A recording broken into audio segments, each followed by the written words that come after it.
लखीसराय नगर परिषद के जाने माने चर्चित समाज सेवी सुरेश प्रसाद ने बिहार न्यूज से नगर निकाय चुनाव को लेकर कल के आए सुप्रीम कोर्ट के बहुप्रतीक्षित आदेश पर खास बातचीत में विस्तृत जानकारी देते हुए कहा कि पूरी उम्मीद है कि न्यायालय के द्वारा बिहार के करोड़ों जनता को इंसाफ मिलेगा और दूध का दूध और पानी का पानी होगा। उम्मीद है कि हर हाल में संपन्न हुए निकाय चुनाव रद्द होंगे। और आगे क्या कुछ कहा चर्चित समाज सेवी सुरेश प्रसाद ने, आप भी सुनिए। नगर निकाय चुनाव संपन्न होने के बाद बिहार के करोड़ों मतदाताओं में और वैसे प्रत्याशियों में, चाहे वो भावी प्रत्याशी बनकर रह गए हों, चाहे वो प्रत्याशी कम से कम मतों से जिनकी हार हुई हो या जीत हुई हो, वैसे प्रत्याशियों और मतदाताओं में जो ऊहापोह की स्थिति अब तक बनी हुई है वो काफी दिलचस्प है।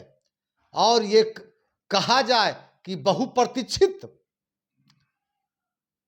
आदेश सुप्रीम कोर्ट का जो मामला है बहुप्रतीक्षित है, जिसको काफी लोग प्रतीक्षा कर रहे हैं कि आखिर सुप्रीम कोर्ट का क्या आदेश आने वाला है। वो आदेश अब आ चुका है नगर निकाय चुनाव के संबंध में। वो आदेश क्या है वो बताएंगे लखीसराय के जाने माने समाज सेवी सुरेश प्रसाद, जिन्हें पूरा शहर जानती है, चेंबर ऑफ कॉमर्स के बड़े अधिकारी भी हैं। और सुरेश प्रसाद ये भी बताएंगे कि सुप्रीम कोर्ट ने कितनी तल्ख टिप्पणी की है इस मामले में और क्या चौंकाने वाले बात बोले हैं। क्या ये कहीं चुनाव आयोग पर आखिरी कील तो नहीं साबित हो जाएगी सुप्रीम कोर्ट की टिप्पणी। आइए जानते हैं सुरेश प्रसाद से, जो जाने माने समाज सेवी हैं लखीसराय नगर के। सर, बिहार न्यूज में आपका बहुत बहुत स्वागत है। सुप्रीम कोर्ट का आदेश आया है, आप क्या कहना चाहेंगे? धन्यवाद सरफराज जी, धन्यवाद आपका बिहार न्यूज़ चैनल। आपने बार बार हमसे वक्तव्य मांगा है। तो सबसे पहले तो मैं होली और शब बारात, जो आपके मुस्लिम समुदाय या जो भी इनको मानते हैं उनके लिए बहुत बहुत कुछ शुभकामनाएं, और लखीसराय सारी जनता को भी शुभकामनाएं। तो जैसा कि आप जान ही रहे हैं, 21 जनवरी यानी ये कल मंगलवार को सुप्रीम कोर्ट में अंतिम सुनवाई था, अंतिम निर्णय था, जो कि 4 दिन पूर्व उसको सुरक्षित रख लिया गया था। तो कल का निर्णय जो आया उसका दो भाग में उसको देखा जाए। पहला भाग शॉर्ट में, जिसको कि ब्रेकिंग न्यूज़ कह सकते हैं, कि सुप्रीम कोर्ट ने नगर निकाय चुनाव के याचिकाकर्ता का याचिका को खारिज कर दिया। एक छोटा सा ये एक पार्ट हुआ, जिसका अर्थ सिंपल सा वही है जो कि खारिज किया। लेकिन दूसरा उसका अर्थ यही है कि सुप्रीम कोर्ट ने इसके साथ जो अपना वक्तव्य दिया, जो ऑर्डर हाईकोर्ट का दिया, वो इस तरह है। पहला ऑर्डर ये है कि कोई भी याचिकाकर्ता हाईकोर्ट जा सकता है, यानी उसका दरवाज़ा सुप्रीम कोर्ट ने बंद नहीं किया। बहुत सारे केसेज में ऐसा होता है, जो सुप्रीम कोर्ट में ऑर्डर आ जाता है तो हाईकोर्ट में नहीं जा सकता। लेकिन सुप्रीम कोर्ट ने इस केस की महत्ता को समझा, और वो सुप्रीम कोर्ट में समय का अभाव के कारण और एक स्टेट का ये मुद्दा होने के कारण, जिस पर कि पूर्व में भी हाईकोर्ट ने 4 अक्टूबर 2022 को निर्णय दे चुका था, जिसमें चुनाव रद्द किया गया था, जो 10 अक्टूबर को होने वाला था। इसीलिए इसका सही निर्णय, सही ऑर्डर सुप्रीम कोर्ट ने हाईकोर्ट को ट्रांसफ़र कर दिया। तो पहला तो एक ये बात हो गई। दूसरी बात, सुप्रीम कोर्ट ने बताया कि 28 अक्टूबर 2022 को सुप्रीम कोर्ट ने जो बिहार सरकार चुनाव आयोग अति पिछड़ा आयोग बना है, उसे आगे कोई भी कार्यवाही करने पर रोक लगाया था। इसका मतलब ये आपका सुप्रीम कोर्ट का कोर्ट ऑफ कंटेम्प्ट, जिनको हिंदी में बोलते हैं अवमानना, ये 2 चीज़ हो गई। तीसरी बात हो गई कि अब यहाँ पर यही बात है कि अब 1 महीना यानी 4 हफ्ता का समय दिया गया है हाईकोर्ट को, यानी हर हालत में तो 4 हफ्ता में इसकी सुनवाई पूरा करना है। तो ये ऐसा नहीं है कि ये 1 हफ्ता के 4 हफ्ता के बाद ही आएगा। अगर 1 सप्ताह के अंदर भी बिहार सरकार पटना हाईकोर्ट अगर सुनवाई, तो लगभग 90% सारा फैक्ट का सुनवाई हो चुका है। इसलिए इसमें बहुत ज़्यादा तो हमको लगता है 4 सप्ताह एक मतलब बाउंड्री दे दिया गया, लेकिन हो सकता है कि 1 सप्ताह में निर्णय आ जाए, क्योंकि हाईकोर्ट सारे फैक्ट को जान रहा है और कहाँ किसका फॉल्ट है, चाहे याचिकाकर्ता का है या बिहार सरकार का।